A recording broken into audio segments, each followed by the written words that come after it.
So there's this new government bill, nicknamed the One Big Beautiful Bill, and it has sent some serious shockwaves through professions we all rely on. The whole controversy boils down to a single word: professional.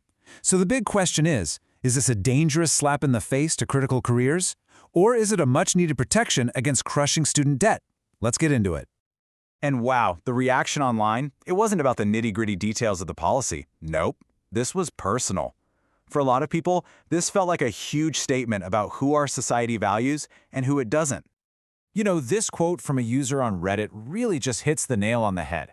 It perfectly captures that feeling of outrage. It's a sense of total disrespect, like years of hard work, training, and expertise are just being waved away.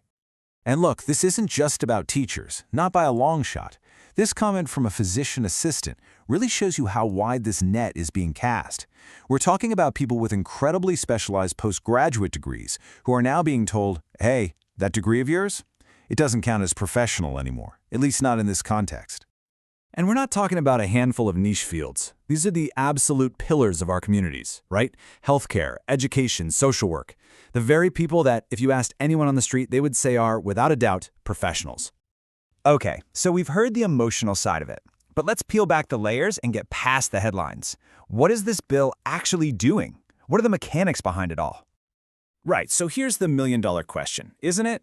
Does this law literally strip nurses and teachers of their professional status, or is there a little more to it? And here's the thing you really got to understand. The bill doesn't say a nurse isn't a professional. What it does is create a new, very specific definition that's only used for one thing: figuring out federal student loan limits. Yep, this is where you need to read the fine print. Under this law, a professional degree isn't about the difficulty or importance of the job. It's just a category, a label, that lets you borrow more money from the government. That's it. It's a financial tool. And boom, here's where the rubber meets the road. Just look at these numbers. A student in what the bill calls a professional program can borrow up to $200,000 total. But a graduate student, which now includes nurses, teachers, and a lot of others, gets capped at half that. That's a $100,000 difference. That's the real-world impact of changing one word. So you've got to be asking, why? Why make this change in the first place? Well, the answer is a story that's been building for the last 20 years.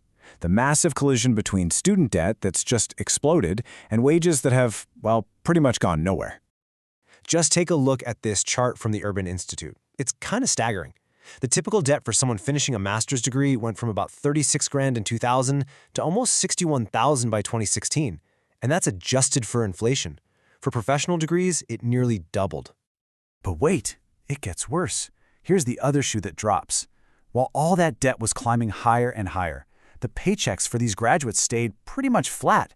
So you've got people taking on way more debt just to get jobs that pay about the same as they did 2 decades ago.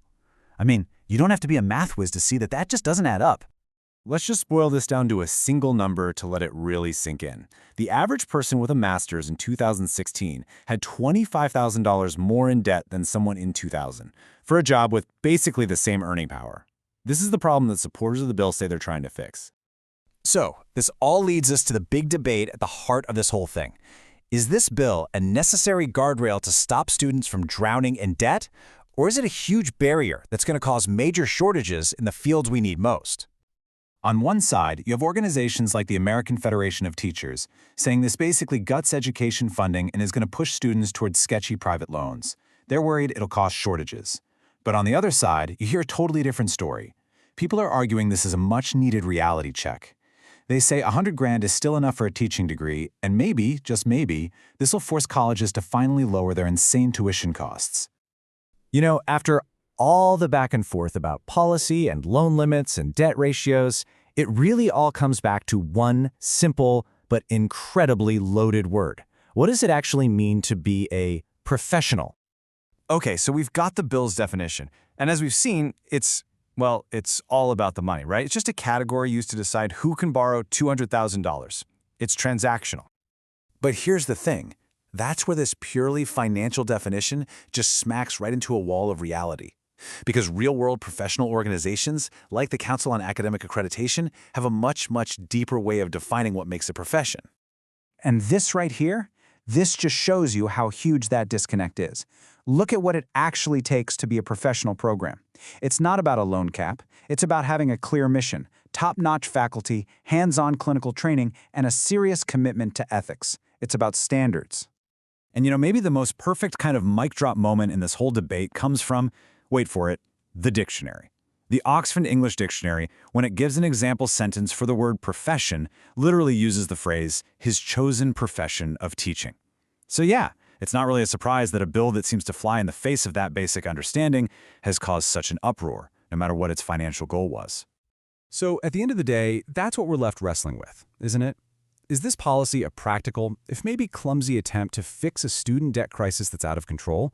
Or, by choosing its words so poorly, does it risk devaluing the very people our society depends on, and maybe creating an even bigger mess down the road?